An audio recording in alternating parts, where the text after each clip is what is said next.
नमस्कार दोस्तों, आज हम पढ़ेंगे बीए फर्स्ट सेमेस्टर भक्तिकाल की कुछ महत्वपूर्ण अति लघुत्तरीय प्रश्न। वीडियो को शुरू करते हैं। पहला प्रश्न है, भक्तिकाल की समयावधि है। तो भक्तिकाल की समयावधि आचार्य रामचंद्र शुक्ल के अनुसार सन 1318 ईस्वी से सन 1643 ईस्वी तक। अगला प्रश्न है, भक्तिकाल को स्वर्णकाल किसने कहा है? भक्तिकाल को स्वर्णकाल किसने कहा है? तो किसने कहा है? जॉर्ज ग्रियर्सन ने। और अगला प्रश्न है, भक्तिकाल को स्वर्ण युग किसने कहा है? तो स्वर्ण युग श्याम सुंदर दास ने कहा है। स्वर्णकाल किसने कहा है? George Grierson. और स्वर्ण युग श्याम सुंदर दास। तो इसमें कंफ्यूज नहीं होना है। अगला प्रश्न है, भक्तिकाल को कितने भागों में विभाजित किया गया है?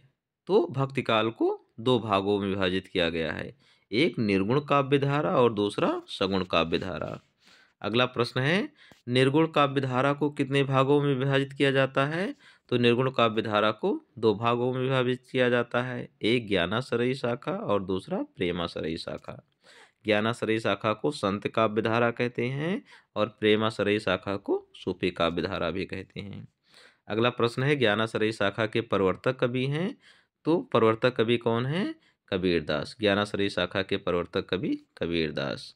और प्रेमाश्रयी शाखा के प्रवर्तक कवि हैं तो मलिक मोहम्मद जायसी हैं। कुछ विद्वान जो है वो चंदायन को भी मानते हैं। प्रेमाश्रयी शाखा के प्रवर्तक कवि मलिक मोहम्मद जायसी हैं। अगला प्रश्न है, कबीरदास की प्रमुख रचना है। तो कबीरदास की प्रमुख रचना क्या है? बीजक है, जिसको तीन भागों में विभाजित किया गया है, साखी, सबद, रामायणी। अगला प्रश्न है, ज्ञानाश्रयी शाखा के प्रमुख कवि हैं। तो ज्ञानाश्रयी शाखा के प्रमुख कवि कौन है? कबीरदास हैं, धर्मदास हैं, गुरु नानक हैं, देव हैं, लालदास हैं, संत रविदास हैं, सुंदरदास आदि जो हैं वो ज्ञानाश्रयी शाखा के प्रमुख कवि हैं।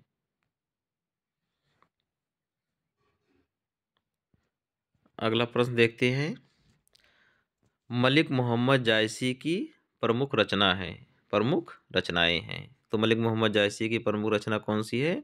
पद्मावत है, अखरावट और आखिरी कलाम।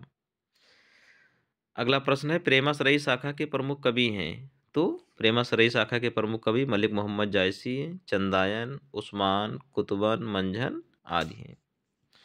अगला प्रश्न है, सगुण काव्य धारा को कितने भागों में विभाजित किया जाता है? तो सगुण काव्य धारा को दो भागों में विभाजित किया जाता है, पहला राम भक्ति काव्य धारा और दूसरा कृष्ण भक्ति काव्य धारा। अगला प्रश्न, राम भक्ति काव्य धारा के प्रवर्तक कवि कौन है? तो राम भक्ति काव्य धारा के प्रवर्तक कवि तुलसीदास हैं। अगला प्रश्न, राम भक्ति काव्य धारा के प्रमुख कवि हैं। तो राम भक्ति काव्य धारा के प्रमुख कवि तुलसीदास हैं, रामानंद है, नाभादास हैं, ईश्वरदास हैं, अग्रदास हैं और अन्य कवि हैं। अगला प्रश्न है, तुलसीदास की रचना है। तो तुलसीदास की रचना बार बार पूछी जाती है, ठीक है, या तुलसीदास की दो रचनाएं, तुलसीदास की तीन रचनाएं, इस तरह से प्रश्न आते हैं। तो तुलसीदास की प्रमुख जो है वो 12 रचनाएं हैं। पहला रामचरितमानस, जिसकी भाषा क्या है? अवधी है। फिर गीतावली है, विनय पत्रिका, इसकी भी भाषा पूछ ली जाती है तो यहाँ ब्रज भाषा में है। फिर दोहावली है, कवितावली है, कृष्ण गीतावली, रामलला नाहछू है, पार्वती मंगल, जानकी मंगल, वैराग्य संदीपनी, रामज्ञा प्रश्नावली, बरौवे रामायण। अगला प्रश्न, रामचरितमानस में कितने कांड हैं? ये भी प्रश्न बार बार आता है। तो रामचरितमानस में 7 कांड हैं। कौन कौन से हैं? पहला बालकांड, दूसरा अयोध्या कांड, तीसरा आरण्य कांड, चौथा किष्किंधा कांड, पांचवा सुंदरकांड, छठवां लंका कांड और सातवां उत्तरकांड। अगला प्रश्न है, कृष्ण काव्य धारा के प्रवर्तक कवि हैं। तो कृष्ण काव्य धारा के प्रवर्तक कवि कौन है? सूरदास हैं। अगला प्रश्न है, सूरदास की प्रमुख रचनाएं हैं। तो सूरदास की प्रमुख रचनाएं सूरसागर, सूरसारावली और साहित्य लहरी है। अगला प्रश्न है, कृष्ण काव्य धारा के प्रमुख कवि हैं। तो कृष्ण काव्य धारा के प्रमुख कवि सूरदास, मीराबाई, रसखान, रहीमदास आदि हैं। अगला प्रश्न है, अष्टछाप क्या है और उसमें कौन कौन से कवि हैं?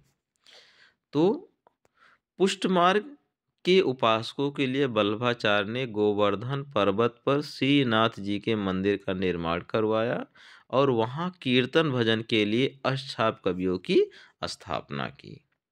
और अष्टछाप कवियों में वल्लभाचार्य के 4 शिष्य और विट्ठलनाथ के 4 शिष्य थे। तो वल्लभाचार्य के शिष्य कौन कौन से हैं? सूरदास हैं, कृष्णदास हैं, कुंभनदास है और परमानंददास।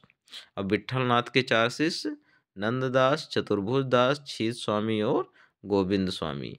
यदि प्रश्न पूछे कि अष्टछाप कवियों के नाम लिखिए, तो क्या लिखेंगे? सूरदास, कृष्णदास, कुंभनदास, परमानंददास, नंददास, चतुर्भुजदास, क्षीर स्वामी और गोविंद स्वामी।